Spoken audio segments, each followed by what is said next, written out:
consubstantiel. Alors c'est le terme le plus compliqué, le plus difficile peut-être à entendre, et puis aussi le terme le plus difficile à dire dans la nouvelle traduction du missel romain. Pour comprendre pourquoi ce changement, il faut revenir au 1er siècle de l'Église. Les apôtres sont après la résurrection, et les premiers chrétiens à leur suite se posent cette question de dire « mais nous sommes monothéistes, nous croyons en un seul Dieu ». Et en même temps, ils font l'expérience de ce que Jésus leur a dit, Dieu est Père, Jésus se présente comme le Fils de Dieu, donc il est Dieu, et l'Esprit Saint est Esprit de Dieu et Dieu. Alors comment concilier les deux? Alors c'est vrai que les premiers siècles de l'histoire ne vont pas aider, parce qu'il y a les persécutions, et donc les chrétiens ne peuvent pas se réunir, ne peuvent pas réfléchir, et ce n'est pas le moment. Il faut attendre le IVe siècle pour que les chrétiens puissent véritablement s'asseoir et prendre des décisions. Et c'est là que vont être créés 2 termes.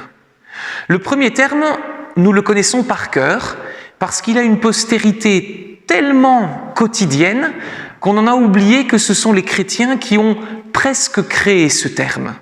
C'est le mot « personne ».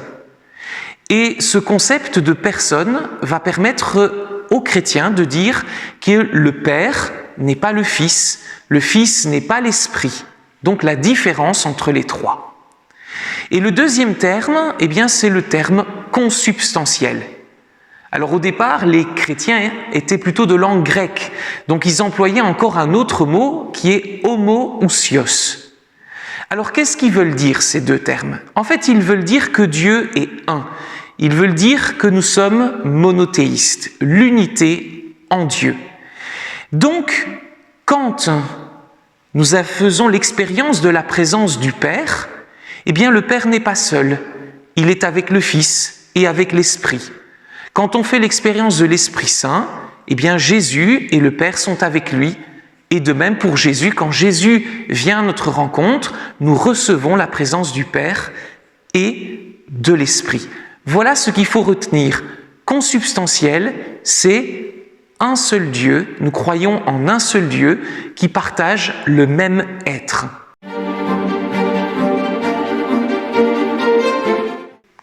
Alors, pourquoi c'est un problème, cette expression de même nature que le Père? Pourquoi on change?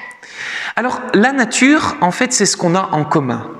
Si vous prenez, par exemple, une église à une messe le dimanche, toutes les personnes qui sont là ont en commun la nature humaine, quel que soit leur âge, leur condition sociale, leur histoire, leur culture.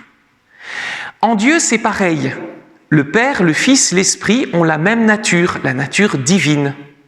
Sauf que ce terme de nature ne dit pas l'unité de Dieu, le fait qu'on croit en un seul Dieu.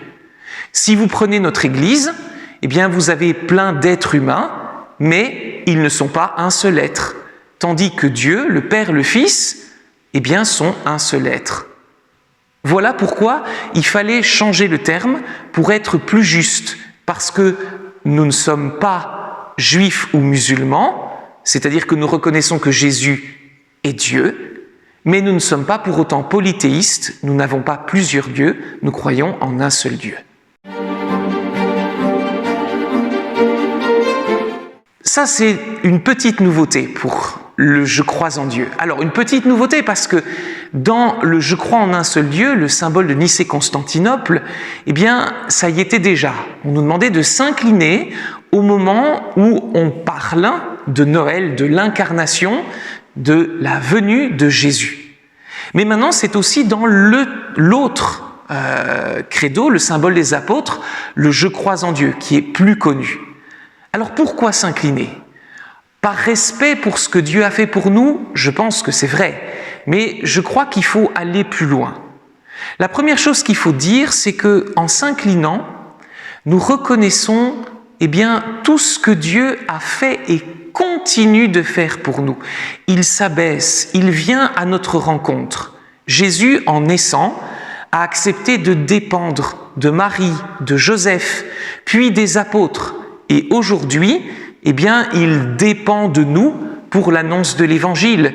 comme le dit le pape François et notre évêque, nous sommes appelés à être disciples missionnaires. Et donc, en nous inclinons devant ce geste fou de Dieu. Et nous nous inclinons devant l'énorme dignité que ce geste nous donne. Nous comptons aux yeux de Dieu. Mais nous nous inclinons aussi pour autre chose. C'est pas juste pour remercier un fait passé. C'est aussi pour prendre conscience que l'incarnation, eh bien, ça continue aujourd'hui. Dieu continue à venir à notre rencontre. Et nous sommes invités à nous rendre compte de cette présence de Dieu.